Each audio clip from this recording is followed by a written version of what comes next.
Hi, I'm Alistair Pearce, the founder and director of Working with Creatives, the organisation that helps your company work effectively with creative colleagues. This short video is designed for human resource professionals concerned with staff development designed to enhance the creativity of colleagues working in their companies. As COVID constraints ease in parts of the world, companies will benefit from assessing the health of employees' creativity. For this watershed marking a shift from survival to resurgence may well accompany an organisation's re-evaluation not only of modes of working, but for some, deeper issues of company goals and strategies. Now, for these to be successfully implemented, the creativity of employees and the alignment of personal creative ambitions to company priorities is obviously essential. But perhaps surprisingly, for some creatives, the enforced semi-isolation of lockdown is likely to have been a welcome relief from team working and incessant day-to-day casual and professional interaction. In Working with Creatives, we name these employees solo. For solo, lockdown will have been an opportunity to develop his own creative plans away from perceived interference of normal office life. Whether his new individual creativity will now emerge to address his company's evolving ambitions is, of course, another matter.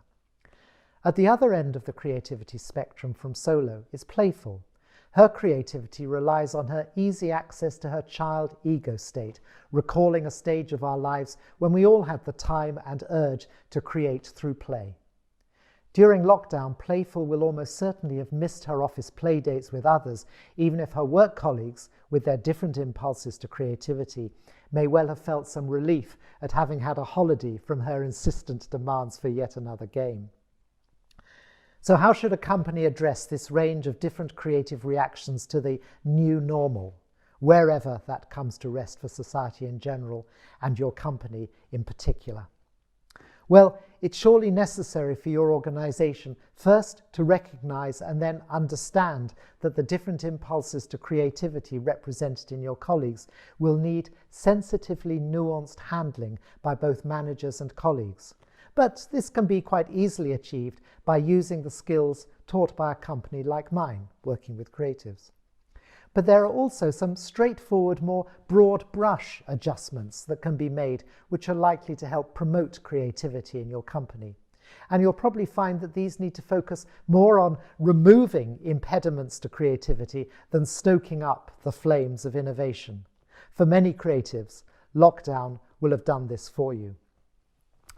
I'll give you 3 lines of thought that are likely to work well, not only for solo and playful, but also for many of your creatives in between.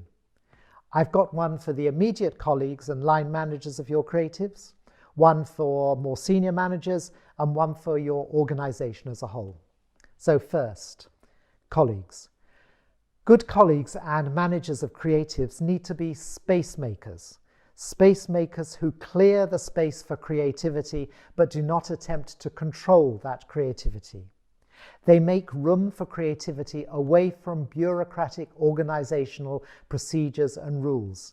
Now, this is always true, but particularly so today in the challenging post-COVID period when the organisation may well be re-engineering its working methods and procedures. Now, insisting that reluctant creatives take part in these operational mechanics will for most stifle their creativity. For the creative process works from chaos to order, not order to chaos. Now, for senior managers, the leaders of the company. These colleagues need to ensure that any post-COVID adjustments to the purpose of the company result in sincerely held corporate values and purposes which creative colleagues can buy into. These are likely to be rooted in genuine and obvious passion for what the organisation does, rather than simply in making money, irrespective of the sphere in which it works. An evolved, well-communicated and loud company purpose that is morally and intellectually attractive to its employees is an aphrodisiac to creativity. My example of a post-COVID action for the organisation as a whole concerns the age-old tension that inevitably exists between the legitimate formality of an organisation's administrative procedures and the more freewheeling atmosphere that fosters creativity. Surely, for a company that relies for its success, even its survival, on the creativity of its colleagues, the immediate post-COVID period is the perfect time to revisit this tension and perhaps even consider the extent to which its operational procedures could be energised bottom-up rather than the more common top-down. What I'm asking is, would it be possible and useful to allow the often unpredictable characteristics of creativity to determine the process of managing creativity rather than vice versa? In the traditional model of management, creativity is too often controlled by management procedures. Now, what amazing creativity might a company release if its formal procedures were rooted in and governed by its creative needs? Perhaps creativity would then flourish because of the company's bureaucracy rather than despite it. There are my 3 suggestions. But for more ideas, visit my website at workingwithcreatives.co.uk to see how we can help strengthen the creativity of your company.